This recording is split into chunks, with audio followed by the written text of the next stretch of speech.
Iran पर अमेरिकी हमले और सुप्रीम लीडर आयतुल्लाह खामनेई की मौत के बाद मशरिक़ वस्ता में हालात तेजी से खराब होते जा रहे हैं। ईरान ने इसके जवाब में इजराइल और खित्ते में मौजूद अमेरिकी फौजी अड्डों पर मिसाइल और ड्रोन हमले शुरू कर दिए हैं। अभी तक अमेरिका और इजराइल अपने एयर डिफेंस सिस्टम के सहारे इन हमलों को रोकने में कामयाब नजर आ रहे हैं, लेकिन माहिरीन का कहना है कि अगर जंग तवील हुई, अगर जंग कुछ दिन और खिंची तो यह दिफा ज्यादा अरसे तक बरकरार नहीं रह सकेगा। बाकायदा CNN न्यूज 18 से बात करते हुए फौजी मौर्रिख टॉम कूपर ने इस मामले पर खबरदार किया है। उन्होंने कहा कि जदीद जंग में सबसे बड़ा चैलेंज हमला करना नहीं बल्कि मुसलसल आने वाले मिसाइल हमलों को रोकना होता है। इनके मुताबिक 3 से 4 दिन तक एयर डिफेंस हमले रोक सकता है, लेकिन इसके बाद इसकी इंटरसेप्टर मिसाइलें भी खत्म होने लगती हैं। एयर डिफेंस अमेरिका को दरअसल किस तरह से बचाता है या बचा सकता है, यह बहुत बड़ा सवाल है। और एक सवाल के जवाब में उन्होंने कहा कि एयर डिफेंस सिस्टम मजबूत जरूर होते हैं, लेकिन उनके पास इस्तेमाल के लिए महदूद तादाद में इंटरसेप्टर मिसाइलें होती हैं जो तवील जंग में तेजी से खत्म होने लगती हैं। टॉम कूपर ने गुज़िश्ता साल ईरान और इजराइल के दरमियान 12 रोजा जंग की मिसाल देते हुए कहा कि इस दौरान भी मुसलसल हमलों के बायस इजराइल के इंटरसेप्टर मिसाइल स्टॉक पर शदीद दबाव पड़ गया था। इनके मुताबिक हालात ऐसे हो गए थे कि अमेरिका को अपने जंगी बहरी जहाज तैनात करके मिसाइल रोकने में मदद करनी पड़ी, लेकिन इसके बावजूद तमाम हमलों को रोका नहीं जा सका।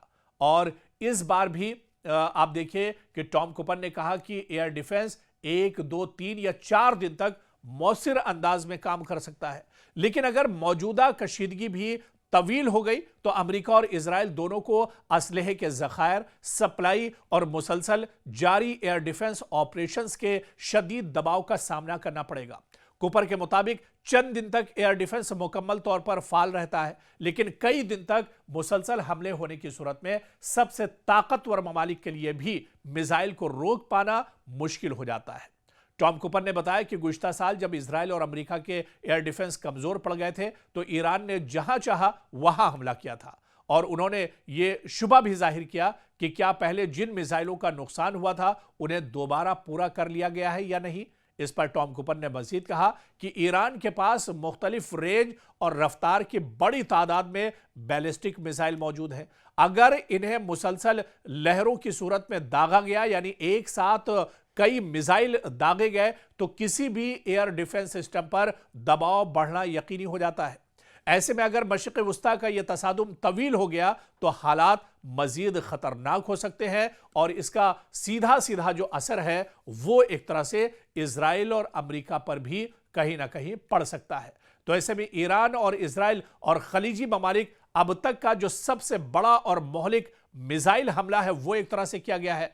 आपको बता दें कि इतवार के रोज ईरान की जानिब से दागे गए मिसाइलों ने इजराइल के साथ साथ दुबई, अबू धाबी, दोहा और मनामा को भी हिलाकर रख दिया। इजराइल में 10 से ज्यादा अफराद हलाक हुए हैं, जबकि 50 से ज्यादा के जख्मी होने की इत्तलात हैं। ईरान ने इजराइल के रिहायशी इलाकों को निशाना बनाते हुए बैक वक्त 37 मिसाइल दागे। इनमें से एक मिसाइल बराह रास्त इजराइल के शहर बैते शम्स की एक कसीर मंजिला इमारत से जा टकराया, और इस शदीद हमले में कई अफराद, कई इजरायली शहरियों की मौत हुई है, जिसकी बाकायदा तस्दीक भी हुई है। कई इसमें लोग जख्मी हुए हैं और कई मलबे के नीचे दरअसल दब गए थे। और इस बीच आप देखिए कि अब ईरान ने दरअसल अपने हमले और तेज कर दिए हैं। अब तो सऊदी अरब भी एक तरह से महफूज नहीं है। सऊदी अरब में पहले ऑयल जो रिफाइनरी है उस पर निशाना साधा गया, उसके बाद अब ये खबर आ रही है कि रियाज में अमेरिका का जो एक तरह से सिफारत खाना है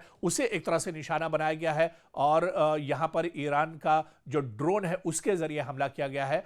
तो पूरा मशरिक़ वस्ता एक तरह से जंग की जद में है। पूरे मशरिक़ वस्ता में एक तरह से हलचल तेज हो गई है, और ऐसे में अभी ईरान ने तो शुरुआत की है, अभी ईरान ने तो अपने पुराने हथियार निकाले हैं, अभी ईरान ने अपना असल हाइपरसोनिक मिसाइल सिस्टम नहीं खोला है, और जिस दिन ईरान अपना हाइपरसोनिक मिसाइल निकाल देगा उस दिन इजराइल और अमेरिका एक तरह से सोचने पर मजबूर हो जाएंगे। और जिस तरह से ईरान के supreme leader Ayatollah Ali Khamenei ने कहा था कि अगर दुश्मन ईरान की तरफ देखता है तो फिर सिर्फ तलाबीब नहीं बल्कि पूरे इजराइल को एक तरह से तबाह बर्बाद कर दिया जाएगा, नेस्तो नाबूद करके रख दिया जाएगा।